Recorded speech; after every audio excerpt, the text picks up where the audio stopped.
For JDM lovers. No matter if you're an automotive guru or a novice enthusiast, you've definitely heard the term Jdm at least once before.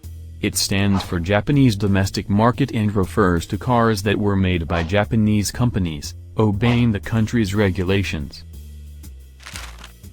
Simple enough. But, Japan is a country like any other, so what then makes these Jdm cars so special and sought after that a whole automotive subculture has arisen around them? Well, for decades now, Japanese cars have actually been a cornerstone of not only America's automotive market but the entire world's as well.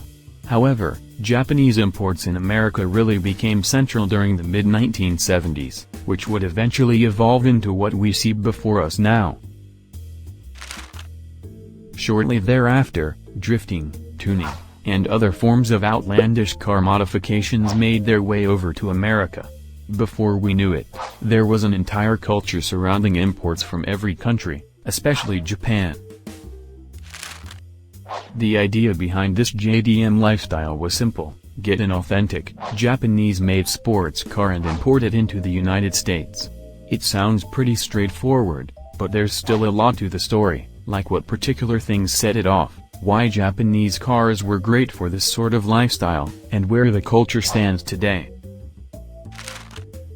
In an effort to answer those questions, hear the real story behind the Japanese domestic market, JDM. Where it all began via GarageDreams.net. To best understand how Japanese automotive culture made its way to the States, we must first examine what everyone stateside is so obsessed over. During the 1980s, Japanese manufacturers started making superb sports cars. Examples include the Toyota AE86, original GTR/Skylines, etc. Not long afterwards, motorsports like drifting made their way into the spotlight in Asia. Up until that point, Americans really only had Eat Sleep and JDM.